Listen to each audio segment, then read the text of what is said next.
आज तक ऐसे ही स्वागत होता है? स्वागत तो हर किसी का होता है, लेकिन एक ये प्यार है लोगों का जो इतनी तालियां इतनी देर तक बजती हैं।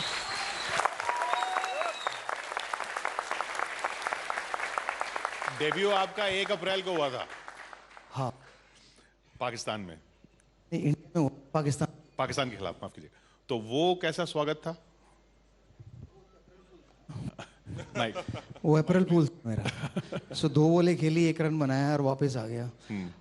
बट 2 बॉलें खेलने के लिए आप यकीन मानोगे, मोहाली में था तो मोहाली का ड्रेसिंग रूम ऐसे ही जैसे मैं यहाँ बैठा हूँ और ये ग्राउंड है। तो उतर के गया तो बाउंड्री लाइन पे शोएब अख्तर था, तो उसने 38 तक मुझे जितनी गालियाँ आती थी उसने दी, छोड़ा वहाँ तक। फिर आगे शाहिद अफरीदी ने टेक ओवर किया, फिर उसने मुझे क्रीज तक छोड़ा गाली देते हुए। सो 2 बॉल खेलने के लिए 20 साल के लड़के ने वो गालियाँ सुनी माँ बहन की जो उसको आती भी नहीं थी। विरूपा जी, तो डेब्यू तो उतना अच्छा नहीं रहा, बट जब आउट होके आया तो ये था कि यार अब इनके खिलाफ कुछ ऐसा करना ताकि इनकी गालियां बंद हो और फिर मैं इनको गालियां दे सकूं। आपको समझ आ रही थी गालियां? हाँ, मैं मतलब हरियाणवी जाट हूँ तो आती है, बट उस समय तक उतनी नहीं आती थी, मतलब वो ठेठ पंजाबी वाली जो, तो वो समझने में थोड़ा टाइम लगा, बट इतनी तो समझ में आ गई थी माँ बहन की। तो विरूपा जी, एक मोहब्बत आपकी है सोशल मीडिया पे, वो भी अगेंस्ट पाकिस्तान है शोएब अख्तर के साथ। ये कैसी मोहब्बत है?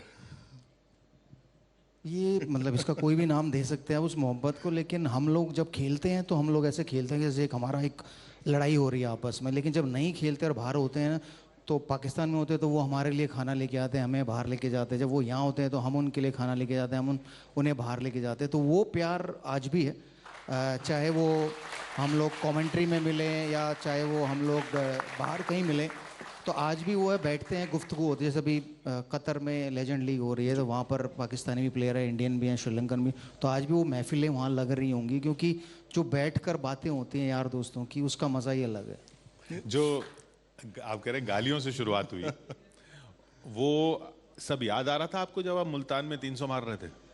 मुल्तान तो मेरे ख्याल से बाद में, उससे पहले तो हम 2003 वर्ल्ड कप खेले थे, तो वो उस समय भी ये बहुत याद आ रहा था। तो उनको जब सचिन तेंदुलकर ने शोएब अख्तर को 1 ओवर में 19 चौके मारे, तो हर चौके और छक्के पे सूद समेत वो गालियां लौटाई है मैंने नॉन स्ट्राइकर हैंड से। पाजी, शोएब अख्तर के साथ आप सोशल मीडिया पे काफ़ी एक्टिव रहते हैं, आप दोनों के बीच का जो कन्वर्सेशन है वो हर कोई जानता है, खट्टा मीठा होता रहता है। एक कहानी है जब आपने शोएब अख्तर को सचिन पाजी के साथ कुछ जिम वाला सीन हुआ था कि वो अनबैलेंस हो गए थे और आपने शोएब अख्तर को 3-4 दिन डरा कर धमका कर घुमाता रहा, वो क्या है प्लीज?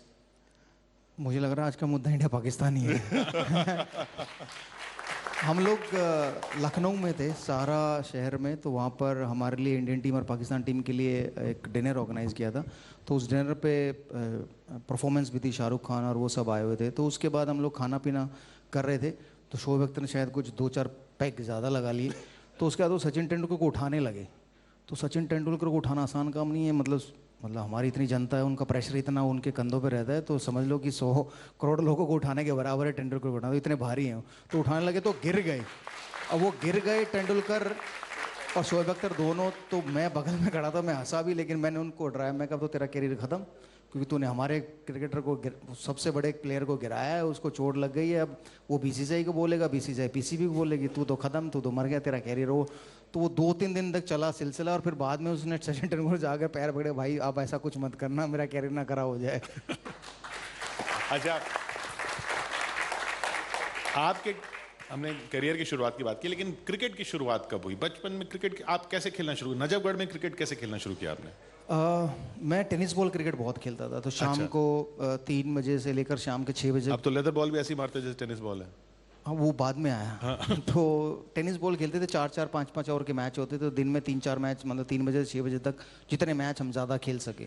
और उनमें 4 ओवर 5 ओवर के मैच में 60 रन 70 रन ऐसे टीम बनाती थी, और चेज़ होते थे, कभी 80 रन भी बन जाते थे। तो वो क्रिकेट खेलने का वो शौक था, मतलब वो नहीं था कि मतलब क्रिकेट खेलना है, आगे प्लेयर बनना है, कि यार ये 4-4 ओवर के मैचेस खेलने हैं और इनमें छक्के चौके मारने हैं। तो हम लोग कैलकुलेट करते थे कि अच्छा 60 रन बनाने तो कितने छक्के चौके मारने हैं 24 बॉलों में, ताकि हम लोग 60 रन बना सके। तो वो कैलकुलेशन होती थी चौके छक्कों की, ना कि सिंगल लेना है या वो करना है। तो आई थिंक वही आदत इंटरनेशनल क्रिकेट में पड़ गई कि रन बनाने, यार 25 चौके मारो ना, भागना क्यों है, 100 रन बन जाएंगे 25 चौके मारो।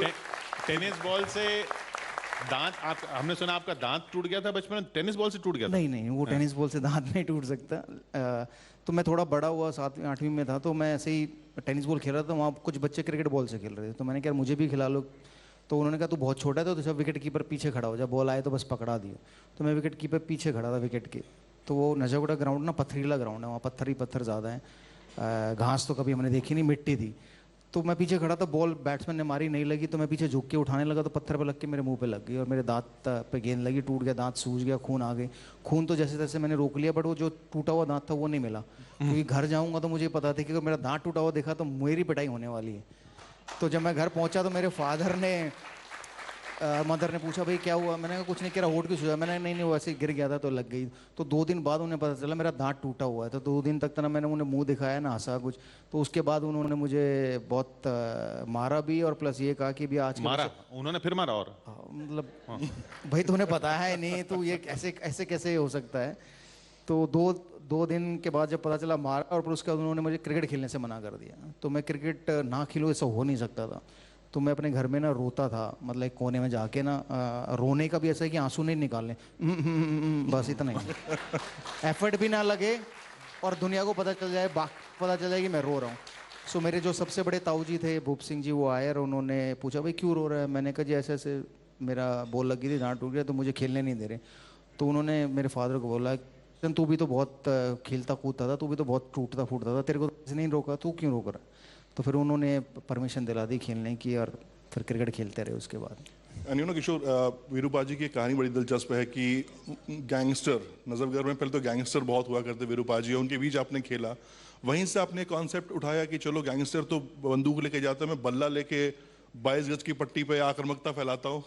गैंगस्टर वहाँ से ये सोच तो नहीं आई कि बंदूक से बैट लेके जाऊँ, बट ये है कि हम लोग बच्चे मालूम नहीं था, तो बहुत सारे बच्चे जो हमारे साथ खेलने आते थे बड़े, शाम को हमारे साथ, और अगले दिन पता चलता था कि कोई कांड हो गया और उन कांड में वो बच्चे शामिल थे।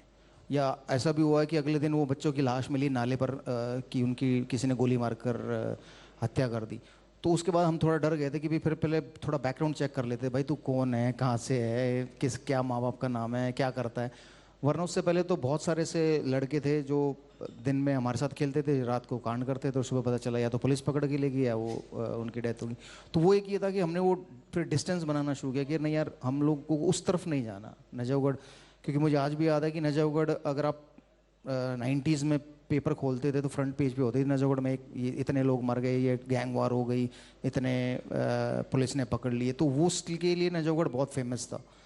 तो अब उसको बदलते बदलते टाइम लगा, जब मैं इंडिया खेला तो फिर नवाब ऑफ नजफगढ़ का वो मुझे ताज मिला, और फिर उसके बाद वो स्पोर्ट्स के लिए ज़्यादा फेमस हो गया। ये आप सुशील कुमार भी आ गए उसके बाद। जी, आप गर्व करते हैं इस बात पे कि आपने नजफगढ़ की इमेज बदली?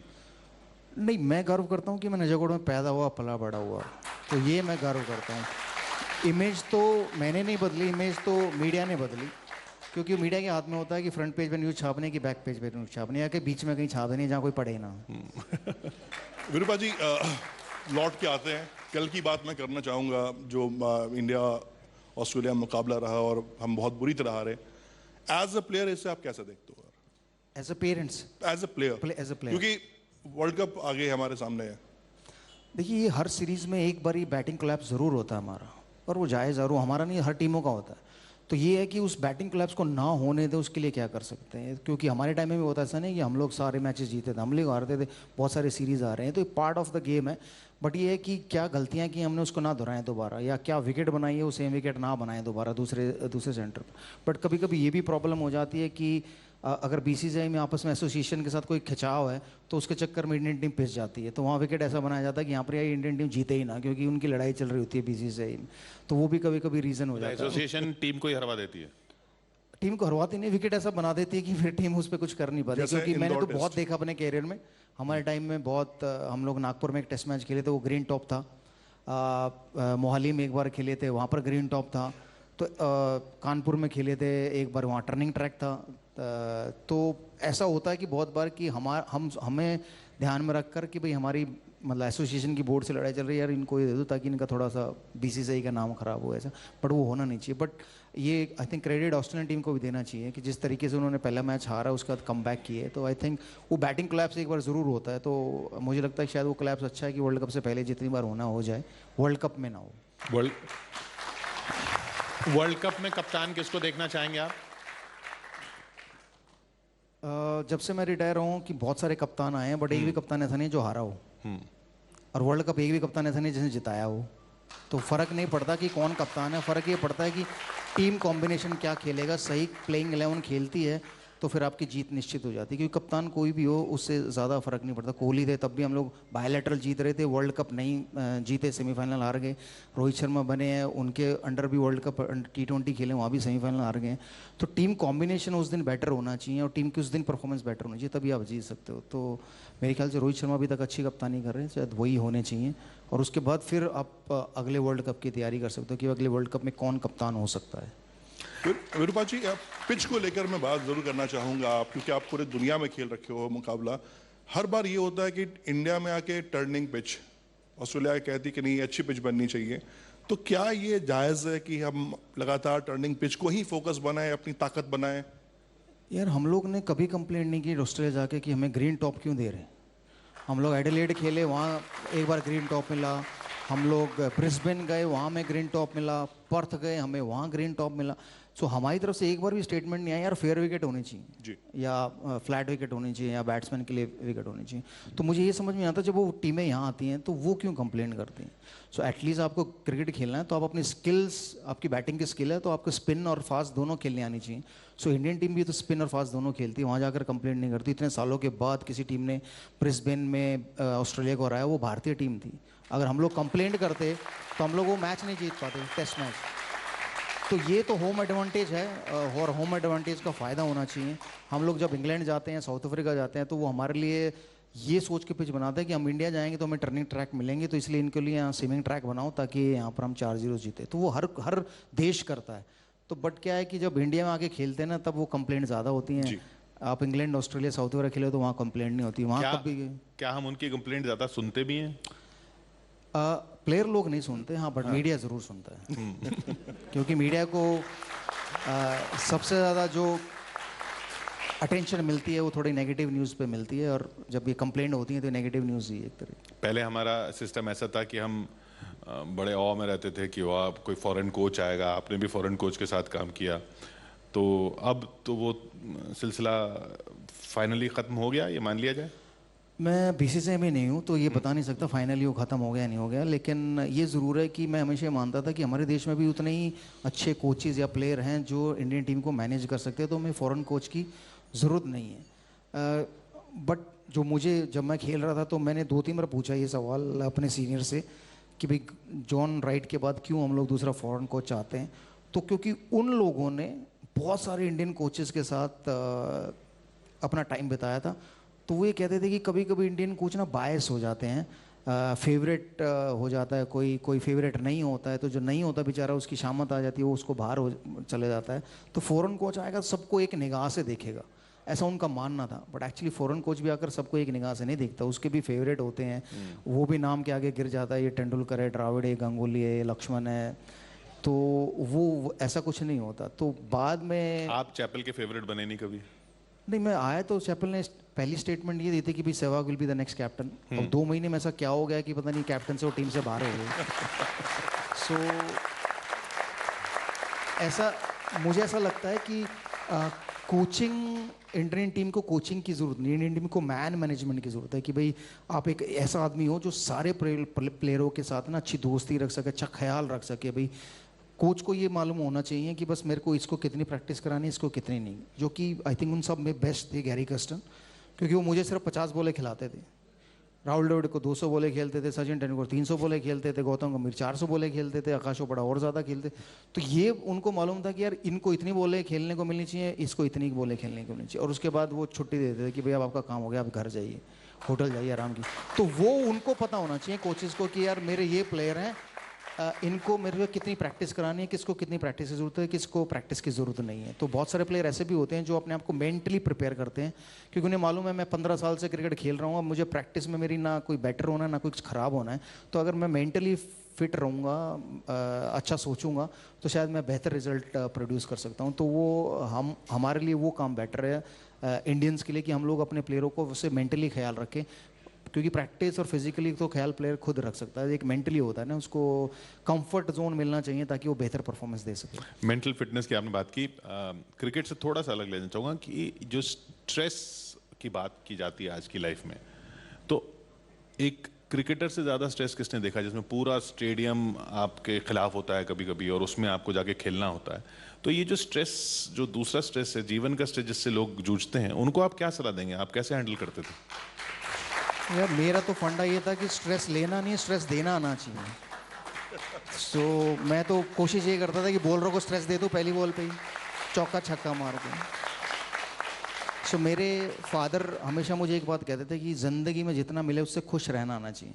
सो मैंने वो टाइम देखा है जब मेरे फादर मदर, हम दो भाई और दो बहनें थी, तो 6 बंदों के लिए 1,000 रुपये मिलते थे महीने के।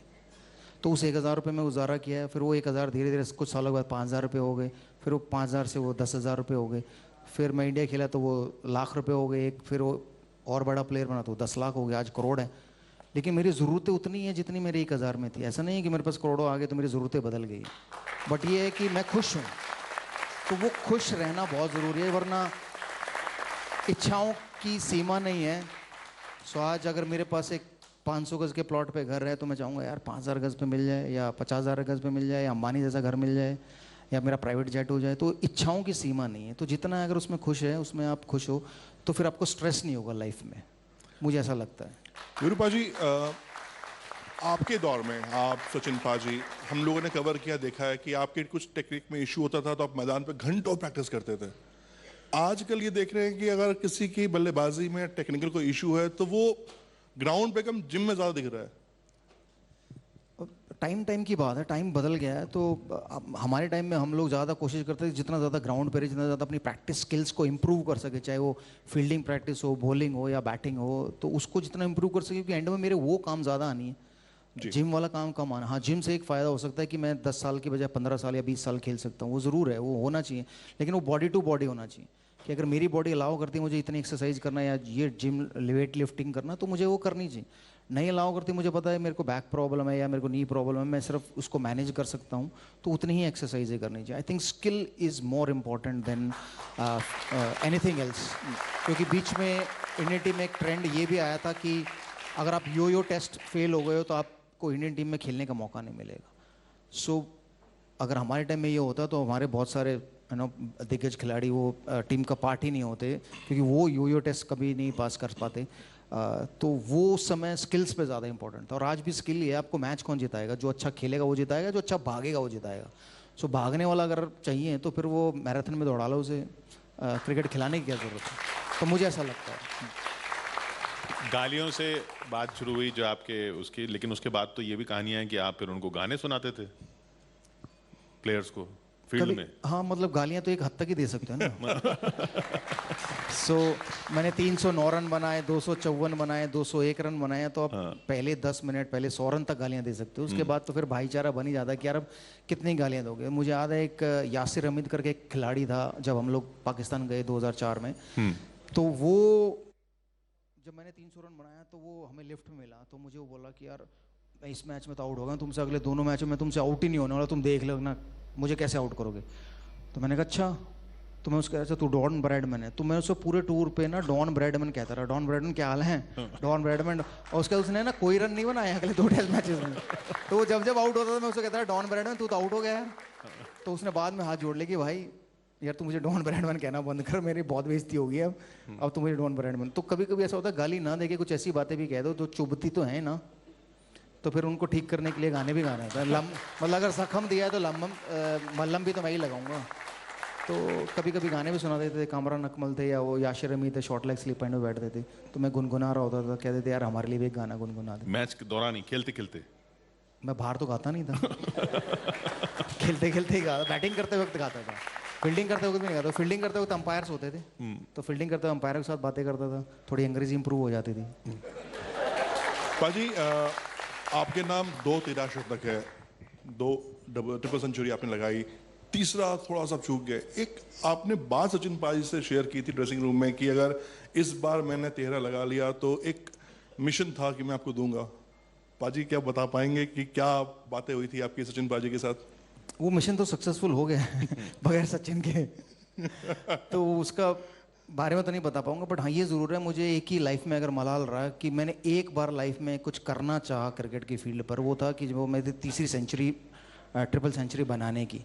वो मेरी इच्छा थी कि मैं ये बनाऊं और मैं जो मेरा काम था वो सचिन से करूं, बट वो हो ही नहीं पाया, तो 293 पे आउट हो गया। तो ना मैंने उनको वो काम बोला, बट मैंने उनसे ये प्रॉमिस ज़रूर लिया, अगर मैं ये 3rd ट्रिपल सेंचुरी बनाता हूँ तो आपको मेरे लिए काम करना पड़ेगा। तो उन्होंने बहुत पूछा कि भाई क्या, वैसे कमिटमेंट नहीं देते कि भाई नहीं क्या काम है क्या काम है। मैंने कहा नहीं, आप पहले कमिट करो कि आप करोगे। मैं ऐसा कोई काम नहीं है कि जो मैं गलत काम करूँगा। तो उन्होंने कहा कि ठीक है, अगर तू बनाता है तो मैं तेरे लिए वो काम कर दूंगा। तो बट वो बना ही नहीं पाया, तो फिर मैंने उनसे रिक्वेस्ट भी नहीं की वो काम की, तो बट अब वो काम हो गया है, तो फिर उसके बारे में चर्चा क्यों करनी है, तो सीक्रेट है, सीक्रेट ही सीक्रेट ही है। तो मैंने अपनी पूरी लाइफ में मैंने कभी 309 रन जो बनाए वो मैं 300 बनाना नहीं चाहता था पाकिस्तान के, वो सिर्फ मैं उनको मारना चाहता था, पिटाई करना चाहता था। पिटाई करते करते 300 बन गए। 2 second triple century South Africa के खिलाफ जब बनाई 319, तो टी टाइम तक 170-80 पे मैं इतना थक गया था कि मैंने सिर्फ लप्पेबाजी की, मतलब टेस्ट मैच में जैसे T20 खेलते हैं ना, 20-20 रन एक ओवर में मारे, और पता चला टी हो गई, फिर थोड़ी देर बाद आया तो 250 पे पहुंच गया, तो ऑटोमेटिकली 300 रन बन गए। तो वो बनाना ही नहीं गया मैं, 300 रन एक ही बार बनाने का जो बने नहीं। तो और एक बार ट्रिपल सेंचुरी आपने इसलिए मारी थी कि आपको मसाज करवाना था किसी से? हाँ, वो भी मतलब ये था कि एंड्रू लीपस हमारा फिजियो था, तो वो कभी मसाज नहीं करता था प्लेयर को, वो मैशोर के पास भेज देता था। तो मैंने कहा यार मेरी बैक बहुत सोर है, मसाजर को पता नहीं है, क्योंकि माने का हमारे एक मसाजर होते थे, वो अपने देसी थे, बस तेल लगाया और घसीट दिया हाथ, तो उन्हें नहीं पता कौन सी मसल कौन सा टेंडन क्या है। तो मैंने कहा एटलीस्ट तू करेगा तो तुझे पता है कि कौन सी मसल्स है, कौन सा टेंडेंट है, कहाँ पर ग्लूट मसल होती है। मैंने कहा उन्हें क्या बताऊँ मैं, ग्लूट मसल, उनको बोला ग्लूट मसल तो हैमस्ट्रिंग पे चढ़ जाते थे, तो उनको मसाज का मतलब है कि तेल लगाओ और हाथ से रगड़ दो बस। तो वो उन्होंने बोला अगर तू 300 बनाएगा तो मैं तेरे को मसाज करूँगा। तो एक वो रीज़न भी था कि चलो 300 हो गया तो मसाज मिल जाएगी। कितने घंटे मसाज कराए आपने? हाँ, तो उन्होंने दी। हाँ, उन्होंने एंड्रू लिपस ने 1 घंटा मसाज दी, बट 1 घंटे की जगह मैंने 1.5 घंटा कराया। मैंने कहा यार आधा घंटा तो फालतू बनता है। ये इंग्लिश का फिर क्यों, आपने कहा ना कि एम्पायर से इसलिए बात करते थे कि भाई इंग्लिश इंप्रूव हो जाएगी, क्यों ऐसा क्या शौक था, ये क्यों करनी थी? नहीं देखिए, अब जब आप अंपायर से बात करते हो तो आप अंपायर के फेवरेट भी हो जाते हो, थोड़ी उसकी तारीफ भी करते हो, what you are very good umpire. तो कभी कभी सचिन को गलत आउट दिया तो मैंने कहा यू आर राइट, है no, so he was disappointed but you are right, your decision was spot on. And तो उस चक्कर में आपको 1-2 बार आउट नहीं देता क्योंकि आप उसके फेवरेट हो जाते हो। अगर आप अंपायर के फेवरेट हो गए, जैसे रूडी कस्टन एक अंपायर थे, डेविड शेफर्ड एक अंपायर थे, तो ये जब मैं बैटिंग करता था तो मैं लप्पा मारता था ना, तो वो जब मैं उनके पास खड़ा होता तो मेरे को कोनी मारते थे ऐसे जोर से कि I want to see your batting and I don't hit in the air. I said okay. तो एटलीस्ट ये तो श्योर हो गया कि पैड पे जो क्लोज अपील होगी वो मैं आउट नहीं होने वाला हूँ क्योंकि उसको मेरी बैटिंग देखनी है। तो वो फ़ायदा मिल जाता कभी कभी अंपायर को। आज वो दिन मिस करते हैं आप सचिन पाजी, युवराज, भज्जी पाजी?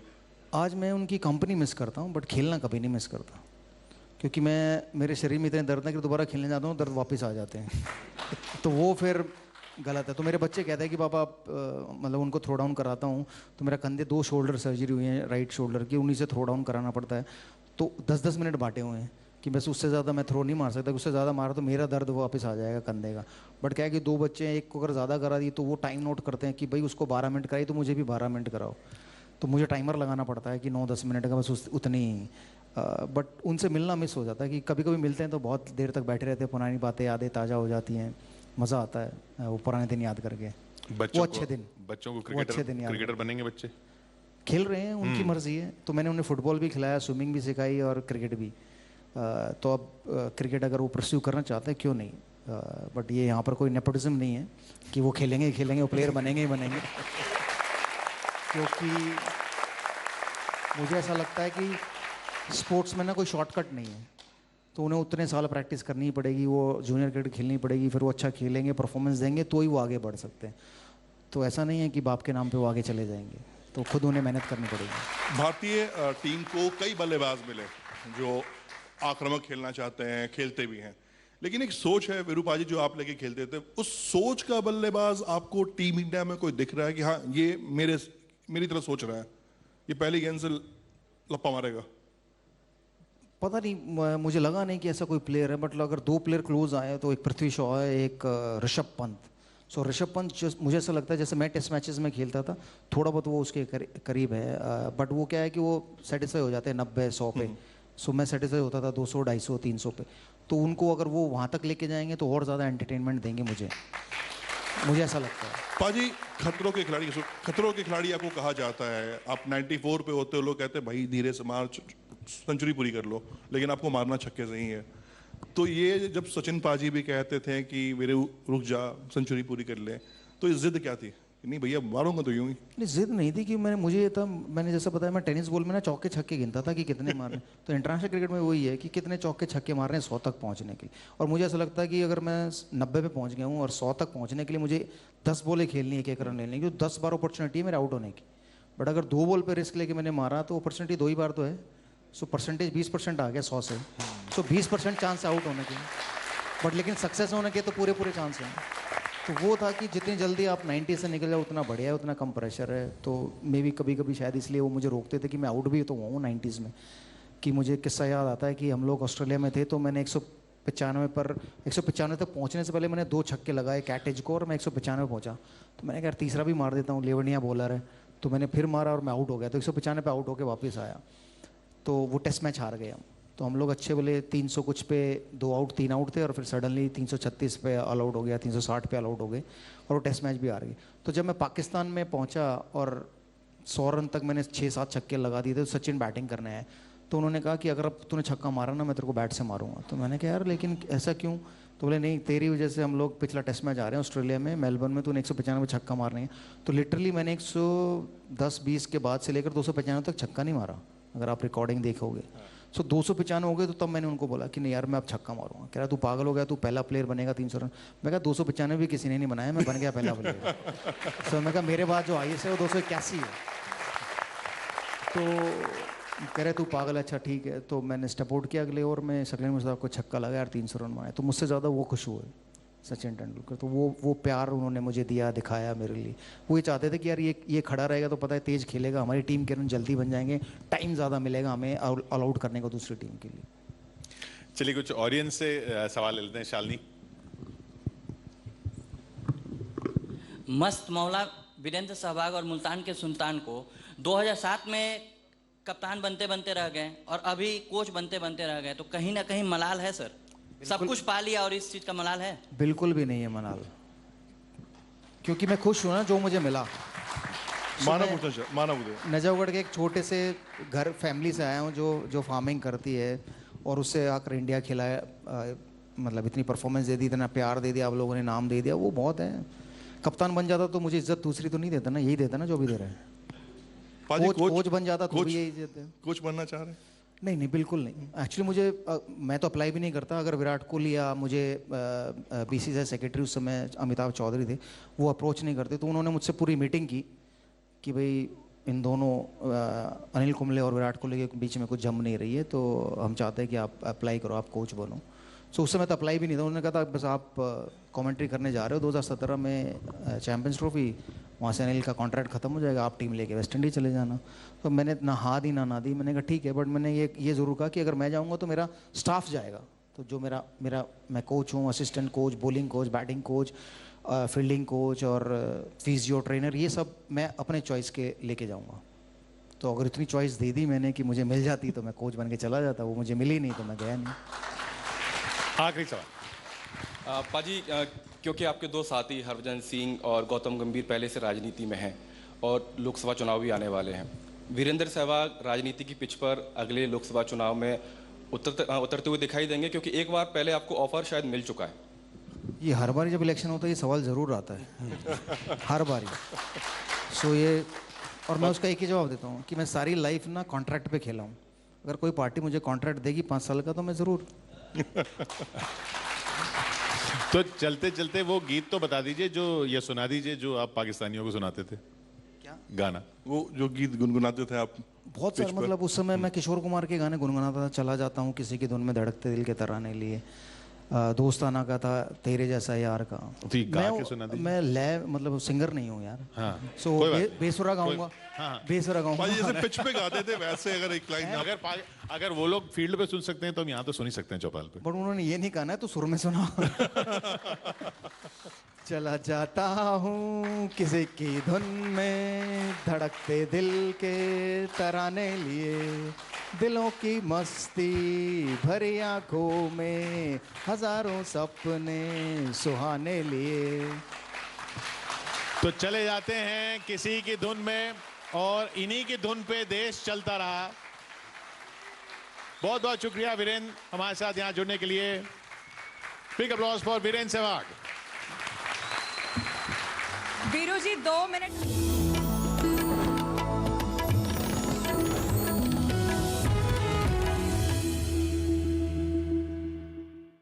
पीएम मोदी और बांग्लादेश के पीएम शेख हसीना ने किया उद्घाटन। करीब 377 करोड़ की लागत से बनी है पाइपलाइन। दिल्ली में राहुल गांधी के घर मौजूद स्पेशल सीपी समेत दिल्ली पुलिस के कई अधिकारी। 16 मार्च को पुलिस ने नोटिस भेज राहुल से पूछा था सवाल। महिलाओं के यौन शोषण को लेकर राहुल ने दिया था बयान। कांग्रेस विरोध के बीच मुंबई पहुंचे धीरेन्द्र शास्त्री की मंच से उठी हिंदू राष्ट्र की बात। बाबा बागेश्वर ने कहा हमारा धर्म जोड़ना सिखाता है, तोड़ना नहीं। मध्य प्रदेश के नरसिंहपुर में बैंक लूटने के आरोप में पुलिस गिरफ्त में 5 लोग। हरियाणा, उत्तर प्रदेश और दिल्ली से गिरफ्तारी। 1 कार, 2 पिस्टल और 38 गोलियां, 1 लाख रुपए भी बरामद। गाजियाबाद की एक सोसाइटी में लिफ्ट में आग लगने से हड़कंप की स्थिति। मशक्कत के बाद आग को किया गया कंट्रोल। गनीमत रही कि हादसे के वक्त लिफ्ट में कोई मौजूद नहीं था। मुंबई के बड़े इलाके में रफ्तार का कहर। तेज रफ्तार कार ने महिला को मारी टक्कर। हादसे में महिला की मौत। पुलिस हिरासत में कार ड्राइवर। बिहार के गोपालगंज में आदमी की हत्या। 2 दोस्तों पर ही हत्या का आरोप। जश्न मनाने के दौरान मामूली बात पर कहा सुनी में हत्या को दिया अंजाम। आरोपियों की तलाश जारी। राजस्थान के जोधपुर में हिस्ट्री शीटर की हत्या। करीब 10 बदमाशों ने घात लगाकर किया हमला। सीसीटीवी में रिकॉर्ड हुई घटना। असम के कोकराझार के बाजार में आग लगने से हड़कंप। आग की चपेट में आई कई दुकान। दमकल की गाड़ियों ने आग को किया कंट्रोल। आग की वजह से लाखों का नुकसान। आगरा के नेशनल हाईवे पर चलती कार में आग लगने से हड़कंप। थोड़ी ही देर में आग की गोली में तब्दील कार सवार लोगों ने कूदकर बचाई जान। बिहार के कटिहार में रेलवे के दफ्तर में भीषण आग से अफरा तफरी। दमकल विभाग ने मशक्कत के बाद आग को किया कंट्रोल। आग लगने की वजह से जांच जारी। मध्य प्रदेश के मंडला में दिखा रफ्तार का कहर। तेज रफ्तार ट्रक ने कई गाड़ियों को मारी टक्कर। सीसीटीवी में रिकॉर्ड हादसे की तस्वीर। मध्य प्रदेश के उज्जैन में बड़ा सड़क हादसा। यात्रियों से भरी बस पलटी। हादसे में बस सवार 25 यात्री घायल। उज्जैन से अहमदाबाद जा रही थी बस। झारखंड के बांका में नाबालिग से रेप के आरोप में 3 लोग गिरफ्तार। तीनों आरोपियों को भेजा गया जेल। यूपी के बहराइच में भारत नेपाल सीमा पर एसएसबी को बड़ी कामयाबी। चेकिंग के दौरान 50 किलो चरस पकड़ी। कार की स्टेपनी में छिपाकर लाई जा रही थी करोड़ों रुपए की चरस। झारखंड के जामताड़ा में पुलिस गिरफ्त में साइबर आरोपी Mansoor Ansari. Credit card active करवाने के नाम पर सीआरपीएफ महिला जवान से करीब 2 लाख की।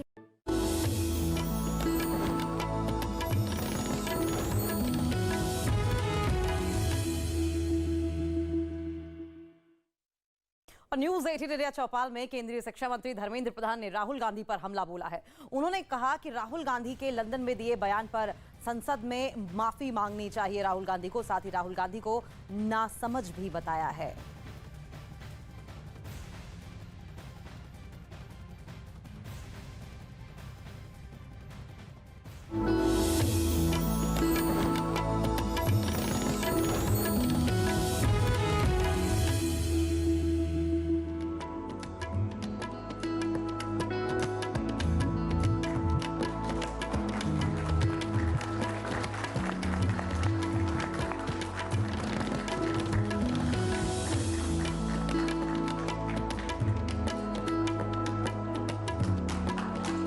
बढ़ाते हैं चौपाल को आगे। अच्छा, डेवलपमेंट को मापने का कोई पैमाना होता है क्या? विकास की रफ्तार को भला कोई कैसे जांचे? वेल, आसान है, 5G फोन के डेटा की स्पीड और वंदे मातरम ट्रेन की रफ्तार से। हमारे अगले मेहमान हैं ब्यूरोक्रेट से केंद्रीय मंत्री बने अश्विनी वैष्णव जी, जिन्होंने पिछले कुछ सालों में भारतीय रेल और संचार की तस्वीर ही बदल दी। तो तालियों की गड़गड़ाहट के साथ स्वागत कीजिए अश्विनी वैष्णव जी का और उनसे बातचीत को आगे बढ़ाएंगे